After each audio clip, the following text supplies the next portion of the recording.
नमस्कार दर्शकों, आप देख रहे हैं एमबी न्यूज भारत और ले चलते हैं आज की तेज और ताजा खबरों की। ने प्लाट दिए थे तो वहाँ पे नाली निकली थी, तो यहाँ पे जिनको प्लाट बनाए ना उन लोगों ने वहाँ से बंद कर दिया। क्यों करा भाई? वो नाली तो पुरानी थी ना, वहाँ पे तुम पुराई क्यों कर रहे हो भाई? हमें तो नाली चाहिए। तुम लोगों ने ऊंचा करके बनाया। मैं गरीब, मेरे आगे पीछे कोई भी नहीं है, मेरे 2 बच्चे, मेरे पति भी नहीं है, वो एक्सपायर हो गए। और क्या है कि बहुत सी सुविधाएं चाहिए। एक हेडपंप में राष्ट्रीय राजमार्ग 46 NH 46 के चौड़ीकरण और पुल निर्माण कार्य के चलते खजूरी नाका क्षेत्र में 52 से अधिक झुग्गियों को हटाया गया। प्रशासन का दावा है कि प्रभावित परिवार को वैकल्पिक स्थान देकर विस्थापित किया गया है, लेकिन जमीनी हकीकत कुछ और ही कहानी बयां कर रही है। एमबी न्यूज भारत की टीम जब मौके पर पहुंची तो विस्थापित परिवारों ने अपनी पीड़ा साझा की। एक महिला ने बताया कि उनका परिवार लगभग 60 वर्षों से यहाँ रह रहा था। उनका आरोप है कि डराकर कुछ कागजों पर हस्ताक्षर कराए गए और फिर झुग्गी तोड़ दी गई।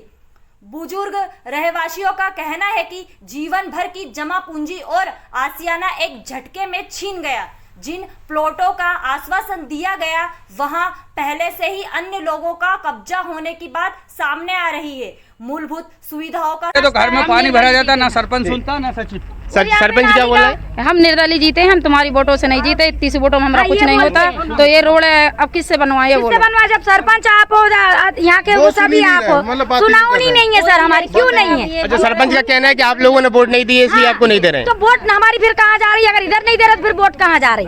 ये सरपंच से पूछा जाए कि जब ये लोग इधर वोट नहीं दे रहे तो कहाँ दे रहे हैं? क्यों नहीं है? हम लोग संकट, पीने के पानी की उचित व्यवस्था नहीं, सीवेज निकासी की सुविधा नहीं, आने जाने के लिए पक्का रास्ता नहीं, बारिश में कीचड़ और जलभराव की आशंका। प्रभावित परिवारों का कहना है कि 450 वर्ग फुट के प्लॉट पर मकान, रसोई और शौचालय बनाने भी चुनौतीपूर्ण है।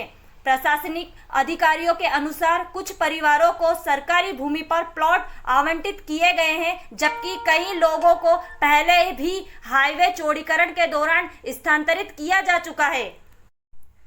अब सबसे बड़ा सवाल यहाँ है कि विकास की इस दौड़ में क्या गरीबों को उनकी बुनियादी सुविधाओं और सम्मानजनक पुनर्वास का अधिकार मिल पाएगा? एमबी न्यूज भारत लगातार इस मुद्दे पर नजर बनाए हुए है और प्रभावित परिवारों की आवाज प्रशासन तक पहुंचाने का प्रयास करेगा। ऐसी ही हर छोटी बड़ी अपडेट सबसे पहले एवं सबसे तेज पाने के लिए जुड़े रहिए एमबी न्यूज भारत के साथ। सरपंच से पूछा जाए कि जब ये लोग इधर वोट नहीं दे रहे तो कहाँ दे रहे हैं? क्यों नहीं है? हम लोगों की सुनिए, जो पीछे मकान जमीन बिकी हुई है तो हम लोगों को कुछ मकान बच रहे थे तो पटवारी उन लोगों से मिल गया और हम लोगों के मकान भी तोड़वा दिए। जितने रोड में जा रहे थे उतनी जगह आप ले लेते, हमने मना नहीं करा था, हम मकान काट देते, लेकिन हम लोगों को पूरे मकान खिसला गए। एक इसका मकान बच रिया था कैलाश का और मेरा मकान भी बच रिया था, तो वो भी तोड़वा दिए उन लोगों ने। अच्छा, जो मकान बच रहे थे, जो उसकी सीमा में नहीं आ रहे थे, उस सीमांकन के बाहर भी मकान को तोड़ दिए गए, ऐसा आप लोगों का कहना है? तरफ के हमारे बच रहे थे, हमने कही कि चलो ठीक है बच दिए तो अपन पड़े रहे। पटवारी बोलते हैं कि हमने सरपंच को पटू दे दिए पट्टे और सरपंच बोलता है कि पटवारी से बोलो, और यहाँ कोई पट्टे नहीं आए। कोई नहीं सुन रहा है। नए लोगों का नाम आ रहा सरकारी आवास में, न पानी की व्यवस्था है, पूरे मोहल्ले के अंदर एक ही नल लगा हुआ है, न पानी की व्यवस्था है, न रोड की व्यवस्था, कुछ नहीं। नल जल योजना के तहत यहाँ पे पाइपलाइन नहीं, कुछ नहीं हुआ, कुछ नहीं। आप लोग कब से रह रहे हैं? हम कम से कम रह रहे हैं 60-70 साल से रह रहे हैं।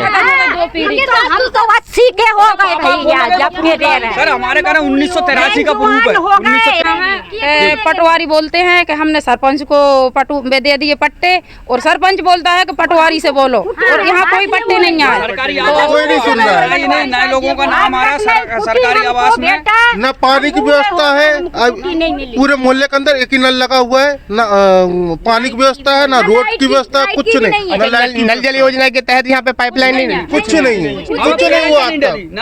आप लोग कब से रह रहे हैं? हम कम से कम रह रहे हैं 60-70 साल से रह रहे हैं। हम तो 80 के हो गए भैया जब के रह रहे हैं। सर हमारे घर 1983 का प्रूफ है।